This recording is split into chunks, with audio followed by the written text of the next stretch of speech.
What's up, guys? It's Crash, and a massive Grayzone Warfare news day for you guys today. Mara did a kind of stage or just a community Q&A kind of town hall thing over on their Discord, and we got a lot of really important information. Some of the big stuff, I got the pricing for every single edition and what is in those, as well as, you know, early access, what that's going to look like. We have a release date. We got some information on console, as well as just a bunch of other really cool stuff, kind of where the game's at, where it's headed. So I have all the talking points written down on my screen right here, and you guys know how we do it on this channel. I want to get you guys the information as quickly as possible because I respect your guys' time and appreciate you being here. So the first thing he said was that the early access of the game is going to look way different within a year. So these guys are working really fast. You guys are going to see by some of the stuff that's already fixed, they're working pretty quickly.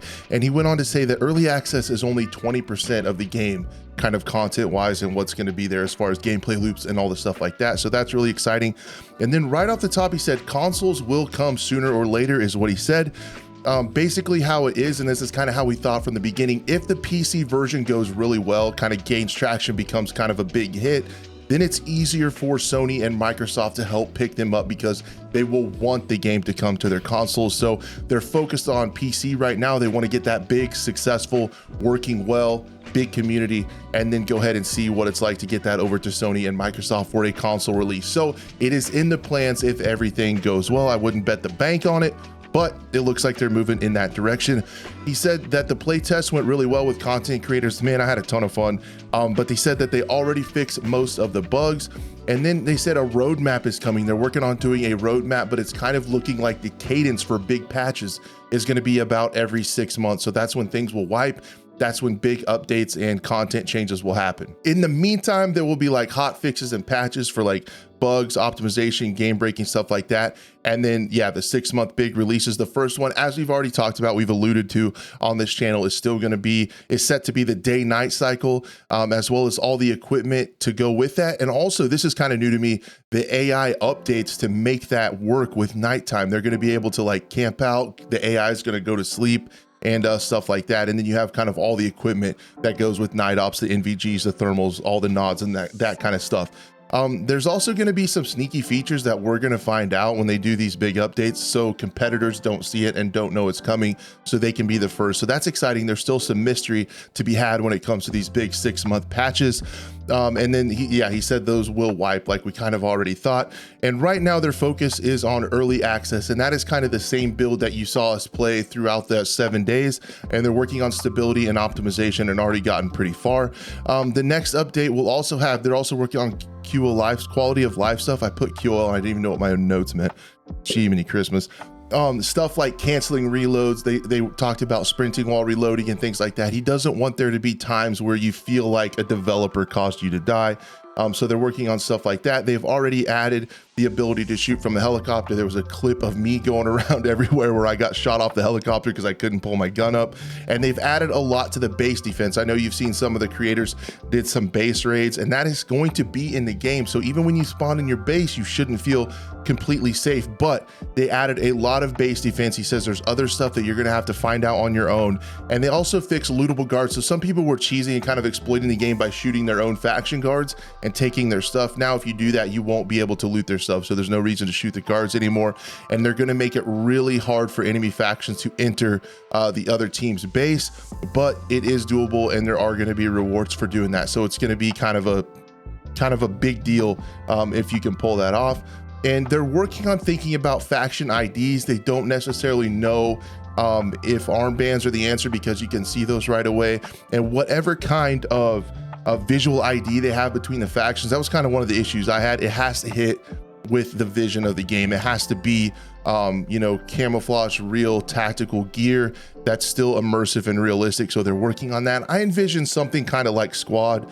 When I played Squad, like each faction has just a little bit different camo pattern, and you kind of learn that over time, and it can help. So I was kind of hoping for that, but we'll see what they end up with there.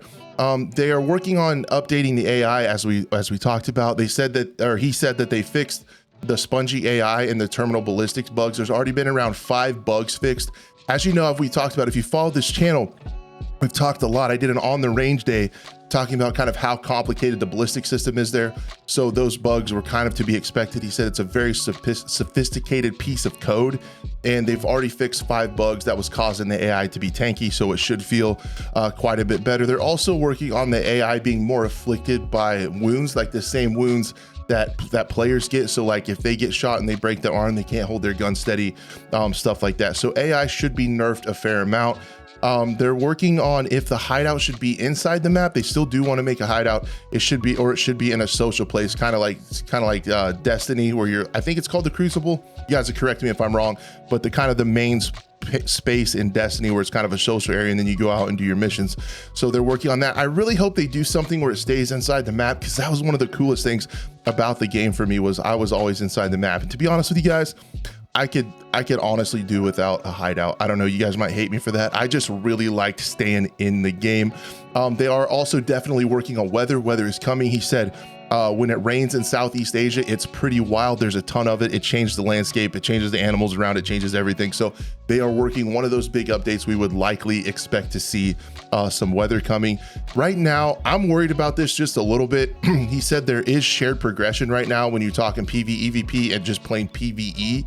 I am a little bit worried about that, because I feel like what people are going to do is go into PvE, unlock everything, move up the chain, move up the quest line, and then come over to PvP and only be looking for PvP and to fight. And I could really see the meta just being go to PvE to quest, go over to PvP and fight.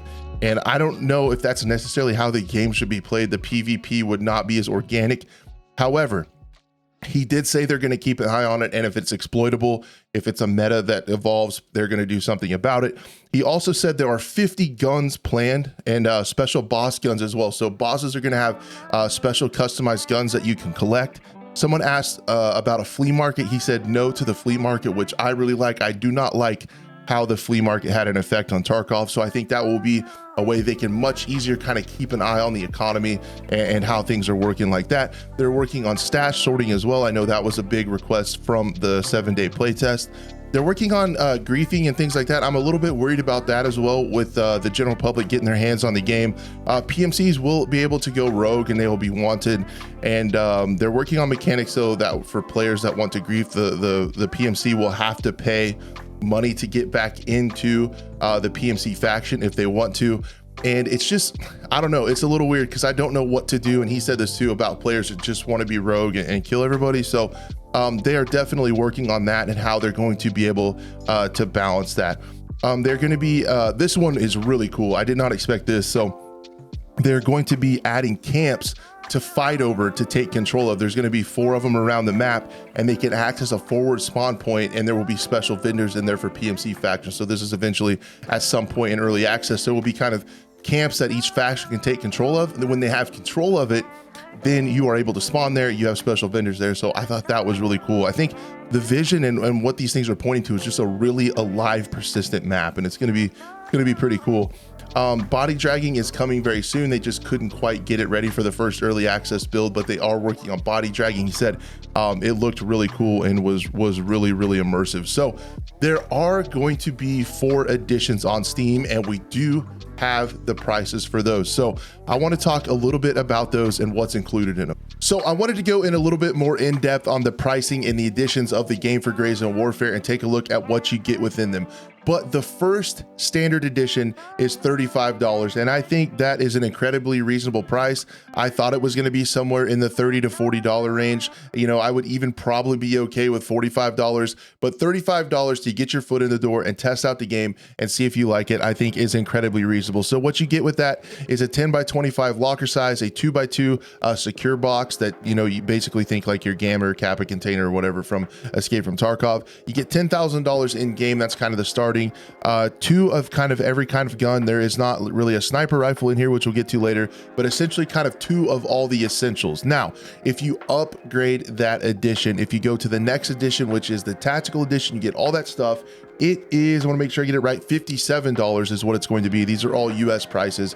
You get a little bit bigger locker, you get a few additional rows, same secure lockbox, $5,000 extra dollars, and then you get an extra assault rifle, a couple extra grenades, a couple foregrips, and 1 of kind of everything else. So extra, you know, plate carrier, rig, and stuff like that. If we move up to the next edition, which is the Elite Edition. You get all of that stuff. It is $79, and you get an extra assault rifle. You get a bigger locker, yet again, another 10 rows, a secure lockbox, which is 3x2. So this is the first time you get a bigger secure container, $5,000 extra dollars, and kind of one extra of everything, some better meds and stuff like that. 2 rifle scopes, 2 mounts. So you get just a little bit better starting stuff. And then if we go to the biggest edition, this is the supporter edition. It is not, don't worry guys, it's not Escape from Tarkov, $250. It's actually $99. And with the supporter edition, you get all that stuff. And then you get quite a bit bigger locker size at 10x60. You get an additional column on your secure lockbox. So your secure container goes to 3x3. You get a Grayzone Warfare t-shirt and gloves in game, some cosmetics. You get a special supporter color name, as well as exclusive supporter badge, and an extra $5,000 in game. And then you get a sniper rifle. It looks like you get an assault rifle, a couple extra grenades, mags, ammo, 3 suppressors, helmet, and then kind of one of everything as far as meds go. So for that $99 price tag, you get quite a bit of starting stuff. Definitely not pay to win. He said all the stuff is not really pay to win. You just have a little bit extra equipment when you start. So take that for what it's worth. But I honestly think these seem reasonable. And what was really cool, I will pull this image up on the screen while I finish out the video so you guys can kind of see at a glance what we're talking about. But what was really interesting is he said there will be a way to upgrade. Now, Steam doesn't always do this, but he said they kind of took notice of them since they had a lot of wish lists, and they're working on a way to do an upgrade edition. So what's really cool, you can get your foot in the door, see if the game is for you, kind of see how it plays out. As he did say, he was kind of worried about how servers were going to handle stuff when it comes to launch. We know that AAA studios with hundreds and hundreds and hundreds of devs have a hard time with servers. So we'll see how it goes with this one. They have about 50 developers and an indie studio, much smaller, but he's kind of worried about how it's going to play out with a bunch of people wanting to play.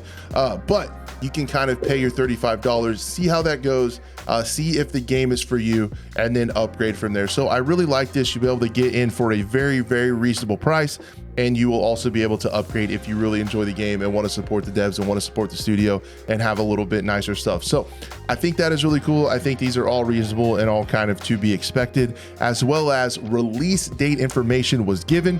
And that information was Monday is not the release date, but it is the release date of the release date. They pulled a little bit of a Battlefield there, giving a release date to a patch, but we now know that we will find out definitively when Grayzone Warfare is launching on this next Monday. So guys, lots of good information, lots of crazy stuff going on with Grayzone Warfare, especially in light of everything going on with Escape from Tarkov, going crazy off the rails in full meltdown mode right now, and just all this stuff happening, man. It's wild. Grayzone is looking really good, and I just really appreciate the honesty, the communication from the studio, from Mara, from Rick, from Foxic. All those guys over there are just super awesome and approachable and honest folks, and kind of rooting for them. Hope this game goes well, stays relevant. A lot of updates planned. And yeah, let me know what you guys think of this pricing, what kind of edition that you're going to be eyeing on down in the comments below. And again, if you made it all the way to the end of this video, I am incredibly grateful for you. Thank you so much for choosing me when there's a lot of awesome other content creators out there. So thanks again, guys, and I really hope to see you on the next one.